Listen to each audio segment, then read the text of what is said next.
comme un journal intime, au fait. Ouais. Voilà, c'est quelque chose de profond. Un journal intime et que tu dévoiles. Que je dévoile une partie de ma vie, parce qu'aujourd'hui, je me rends compte que l'humanisme, c'est quelque chose qui se perd. Les gens, ils vivent de manière virtuelle.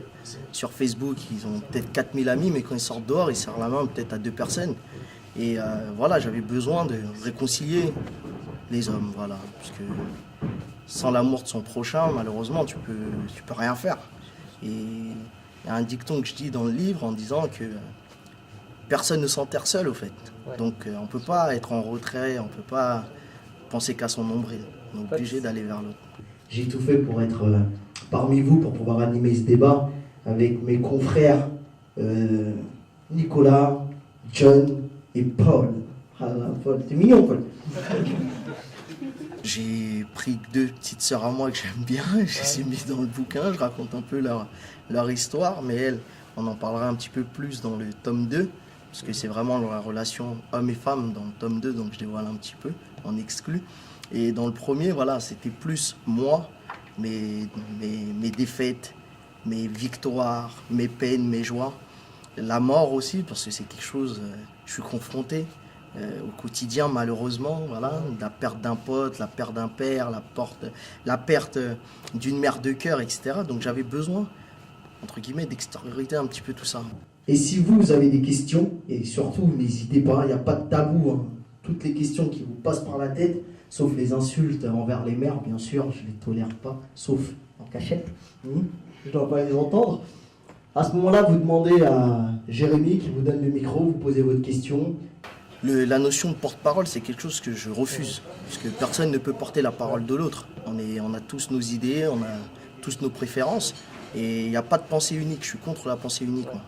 Donc le fait de pouvoir mettre sur une toile, et notamment sur Facebook, plein de gens disent que c'est inutile, et moi j'ai trouvé l'utilité justement en mettant en place un débat chaque soir avec un sujet différent.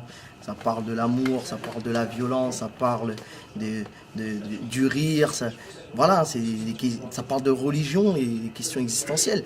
Et le fait qu'il y ait eu l'engouement dessus, je me suis retrouvé, le premier débat c'était 60 commentaires, le deuxième débat 120 commentaires, après on s'arrêtait plus, on est parti jusqu'à des 500 commentaires par débat.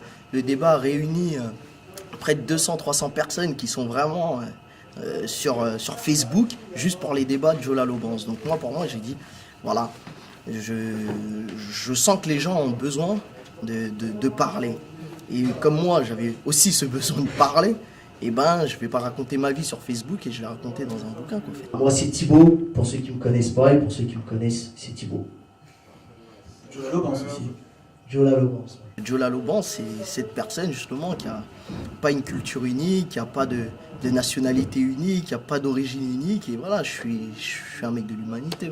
Donc là, on est dans le 13e. On a été invité par le collectif Cité en Mouvement. C'est un collectif qui regroupe plusieurs associations dites de banlieue, qui agit vraiment pour changer l'image de la banlieue. Donc là, c'est leur 1 an, ils m'ont invité, je viens soutenir un peu ce qu'ils ont fait. Moi, quand j'étais au collège, j'avais un prof qui devait avoir 29-30 piges, tu vois. Et ce prof-là, il venait juste de rentrer. C'était un Renoir, un mec du bled, avec un accent chelou, tu vois. Et ce mec-là, il était respecté vraiment mieux que les autres qui avaient 40-50 ans, tu vois. Pourquoi? Parce qu'il a réussi, à un certain moment, à parler à ses élèves, à rentrer vraiment au cœur des problèmes de ses élèves. Aujourd'hui, on nous propose l'école comme la seule solution à la réussite, alors qu'on voit des patrons se vanter de ne pas avoir fait d'études et être millionnaires et être au CAC 40. Aujourd'hui, c'est l'argent qui prime, c'est pas les diplômes. Même les grands patrons, ils se vantent de ne pas avoir été à l'école. Il y en a plein qui disent « Ah, mais moi, j'ai juste un BEP, moi, j'ai pas de diplôme, et ben, je suis milliardaire. » Tu comprends ou pas? Donc, à un moment, quand tu as de l'oseille, on s'en fout de ton diplôme, tu vois. Et c'est devenu l'état d'esprit d'aujourd'hui. Je suis pas contre l'école, il n'y a rien à voir. Après, à un moment, je voudrais qu'on puisse réformer l'éducation nationale et qu'on puisse s'intéresser plus à l'avenir des jeunes, sur leur épanouissement professionnel que sur un métier parce qu'il y a des débouchés dans tel ou tel métier mais qui ne nous intéressent pas forcément. Il y a des élèves, ils veulent même pas être salariés. Pourquoi on leur propose pas d'être chef d'entreprise? Je comprends pas. À un certain moment, il y a ce truc-là qui est aussi oublié. Le développement économique, personnel. J'étais chef d'entreprise, moi. J'ai ouvert un cabinet de recrutement. Mais on me voyait pas du tout dedans. Quand je suis venu à la mairie pour dire que je veux répondre à des appels d'offres, etc., par rapport à mon cabinet de recrutement, et ben on m'a dit, mais t'es une association? J'ai dit non, je suis une SARL. À un certain moment, il faut aussi valoriser cette jeunesse et leur dire que c'est possible demain d'être chef d'entreprise. On perd 10 ans sur le banc de la fac pour au final se retrouver au chômage, et ben il y en a qui prennent des raccourcis.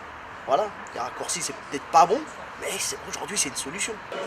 Aller jusqu'au bout, jamais lâcher l'affaire, peu importe ce que tu veux, peu importe qui tu veux, peu importe ce que tu veux, et ben vas-y, fonce. C'est comme ça que ça se passe. Voilà. Non. Parce que la lumière est existentielle dans la vie d'un homme, je ne peux laisser mon talent dans l'ombre. Voilà. 3 points de suspension. Merci pour le temps que tu nous as consacré, c'était super cool. C'est cool. Je te laisse aller débattre. Ok, voilà. à très bientôt. À bientôt. Ciao. Et merci.